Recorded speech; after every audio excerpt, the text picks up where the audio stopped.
Hello, good morning. Shiny থিমি ব্লগে সবাইকে welcome. Hope all আর good. আমিও ভালো আছি। আর সবাই তো জানোই আমি কয়েকদিন আগেই দেশের বাড়ি গিয়েছিলাম, অনেকগুলো দিন ওখানেই কেটেছে। সেই পুজোর থেকে পুরো বিজি শিডিউল চলছে। আর সেই দুর্গা পুজো থেকে এত বৃষ্টি, জল, কাদা আর বিভিন্ন রকম শুকনো পাতা ঝরে গিয়ে বারান্দার অবস্থা খুব খারাপই হয়ে গিয়েছিল। ইচ অ্যান্ড এভরি কর্নার প্রচণ্ড ধুলো জমেছে, তাই সবার ফার্স্টে শুরু করেছি দুটো বারান্দা দিয়ে। এখন আমিও চাইছি আমার বারান্দাটা একদম নিট অ্যান্ড ক্লিন ঝকঝকে করে নিতে, তাই পুরো ফোকাস আমার এখন পরিষ্কার পরিচ্ছন্নতায়। যখন আমি প্রথমে বারান্দা পরিষ্কার করার প্ল্যান করলাম, তখন আমি জাস্ট কিছুক্ষণ থমকে দাঁড়িয়ে ভাবলাম কিভাবে কি করা যাবে। তো অবশেষে যখন আমি পুরোটা পেরেছি, সমস্ত আগাছা, ম্যাক্সিমাম আগাছা, মাটি, শুকনো পাতা সব কিছু পরিষ্কার করে নিয়ে ফাইনালি যখন আমি 2 থেকে 3 বালতি জল ঢালতে পেরেছি, দেন আমি একটু রিলিফ পেয়েছি। বাড়ির যে কোনো জিনিস একটু আধটু নোংরা হলে আমার কেন জানি না মনে হয় এটা পরিষ্কার করতে বাকি আছে। তো ওটা নিয়ে আমি অনেকটা সময় ভাবতে থাকি কিভাবে পরিষ্কার করব, কখন করব। আই থিঙ্ক আমার এই ব্যাপারটার সাথে অনেকেই রিলেটেড। যাই হোক, গাছ কয়েকটা লঙ্কা হয়েছিল, ওইগুলো আমি তুলে নিলাম। আমার আসার পরে দুটো লঙ্কা উঠিয়ে মুড়ি দিয়ে খেয়েছিলাম আমি, আমার হাজব্যান্ড। খুব একটা ঝাল নেই। আর একটাও বারান্দা যেটা আমার কিচেনের সাথে আছে, ওই বারান্দাটাও আমি খুব ভালো করে নিট অ্যান্ড ক্লিন করে নিয়েছি। ওয়াশিং মেশিনে ভীষণ ধুলো পড়েছিল, তো যাবতীয় যা যা জায়গা পরিষ্কার করা যতটুকু পেরেছি করে নিয়েছি।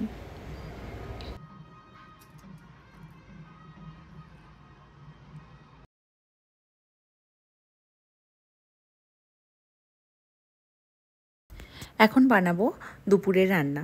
আমার শাশুড়ি মা একটুখানি পটল দিয়েছিলেন এবং আমার হাজব্যান্ড কিছুটা চিংড়ি মাছ নিয়ে এসেছিলো। আজকে অনেক দেরি হয়ে গিয়েছে, অলরেডি বারান্দা পরিষ্কার করতে এতটা সময় লেগেছে যে আমি বিশেষ কিছু আর আলাদা আলাদা বানাচ্ছি না, একসাথেই আলু পটলের তরকারির মধ্যে চিংড়ি মাছ অ্যাড করে দিচ্ছি। মাঝে মাঝে ঠিক এরকমই হয়, তাই না?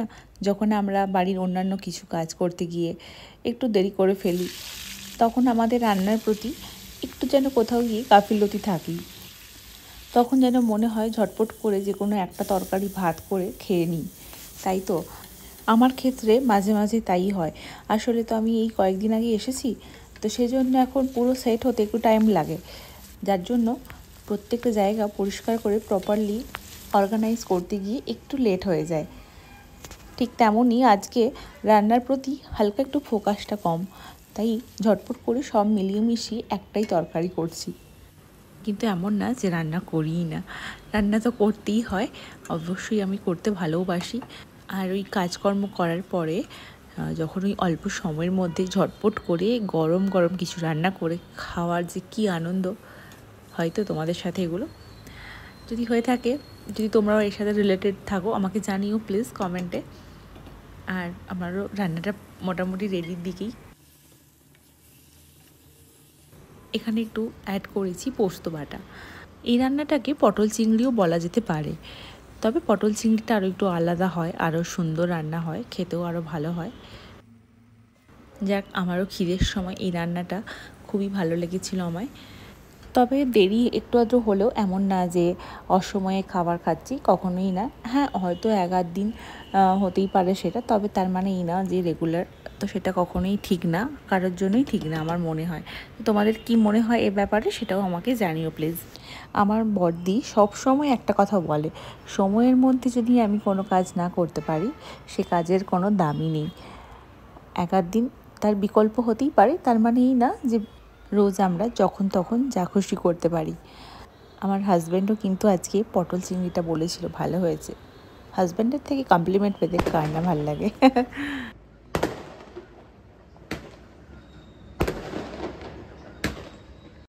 এই সাউথের দিকে যে কোনো অকেশন হলেই বাজি ফাটানোর একটা প্রচলন রয়েছে। এখন তো আমাদের ওদিকেও হয়ে গেছে, যে কোনো ছোটোখাটো অনুষ্ঠান, বিয়ে বাড়ি হলেই বাজি ফাটানো হয়। আজকে অবশ্য এখানে একটা পুজো ছিল, আর বেশ ভালোও লাগছিল দেখতে। অনেকক্ষণ ধরে ওভাবেই সময় কাটছিল। বাজি ফাটানো হলেই বাড়ির সামনে দেখতে কার না ভালো লাগে, তাই না? আমরা সেই সারা বছর অপেক্ষা করে থাকি দিওয়ালির জন্য, আর বাড়ির সামনে যদি এত সুন্দর ক্র্যাকার্স ফাটে তখন তো মন চাই দেখতে। যাই হোক, আবারও পেলাম অনেকগুলো গোলাপ আগের মতন বন্ধুর থেকে।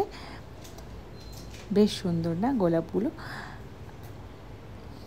এভাবে ফুল দিয়ে সাজাতে কার না ভালো লাগে, বাড়ির সবারই ভালো লাগে। যাই হোক, আমি আমার এই কফি মাগটার মধ্যেই ফুলগুলো সবসময় সাজিয়ে রাখি। একটুখানি ছোট করে কেটেও দিলাম, আর কিছুটা পাতাগুলোও ছিঁড়ে দিলাম। বেশ সুন্দর দেখতে ফুলগুলো। এই কফির কাপটা তো খুব একটা ইউজ হয় না, সেজন্য আমি এভাবেই মাঝে মাঝে সাজিয়ে রাখি।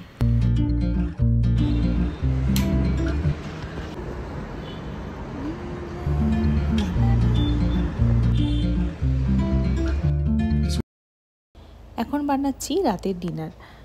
রাতের ডিনারটা খুবই সিম্পল।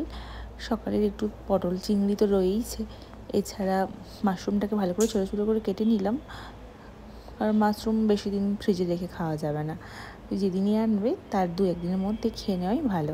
তাই প্রথমে একটু কেটে নিয়েছি, কেটে ভালো করে নর্মাল জল দিয়ে একটু ধুয়ে নিয়েছি, আর তারপরে একদম ফুটন্ত একটু জল দিয়ে দিলাম, আর হ্যাঁ একটু নুন দিয়েছি।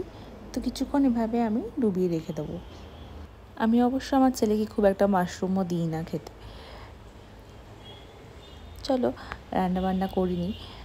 একটা বড় সাইজের পেঁয়াজ নিয়েছি, পেঁয়াজটা ভালো করে চপারের মাধ্যমে, হ্যান্ড চপারের মাধ্যমে চপ করে নেব। অনেক সময় এই হ্যান্ড চপারটা বেশ কাজের হয়, এত সুন্দর মিহি করে পেঁয়াজটা কোচানো যায়। আর কিছু কিছু রান্নায় এভাবেই আমাদেরকে পেঁয়াজ কাটতে হয়, তখন আমাদের ওই ছুরি দিয়ে কাটতে একটু তো সমস্যা হয়ই। সেজন্য কিন্তু হ্যান্ড চপারটা ভালো, আর তাড়াহুড়োর মধ্যে রান্না বান্না বা কোনো কিছু বানাতে হলে খুব তাড়াতাড়ির মধ্যে হয়ে যায়। সব রান্নার প্রসেসই আমার কাছে কম বেশি একরকম। যখন মানে কোনো রেসিপি পাই না খুঁজে, তখন ওই আমার একটা রেসিপি আছে, সব মশলাপাতি দিয়ে একটু ভালো করে কষিয়ে রান্নাই করে নিই আর কি। হ্যাঁ, কখনো কখনো মনে হয় যে একটু আলাদা টেস্ট খাই, তো সেক্ষেত্রে একটু মোবাইল ঘেঁটে রান্নার বই দেখে চেষ্টা করি অন্যরকম ট্রাই। তবে সেটার জন্য সময় আজকাল একেবারেই পাওয়া যায়। সব মশলাটা ভালো করে কষিয়ে নিয়ে দিয়ে দিলাম গরম জলে ডুবিয়ে রাখা মাশরুমটা, আর দিলাম অনেকটা ধনেপাতা। আজকাল তো বাড়িতে ধনেপাতা প্রচুর, সেজন্য আমি ধনেপাতাটা সব রান্নায় একটু বেশি বেশিই দিচ্ছি। পুরো রান্নাবান্না হয়ে গেলে একদম খাওয়া দাওয়া করবো, বিকজ অনেক ঘোরাঘুরি হয়েছে। এখন শুধু সময় পেলে রেস্ট, ঘুমোনো আর শরীরচর্চা। যাই হোক, চলো ভিডিওটা আজ এখানেই শেষ করছি। কেমন লাগলো জানিও প্লিজ, ভালো লাগলে লাইক করো, আর সবাই সুস্থ থেকো, ভালো থেকো। Bye bye.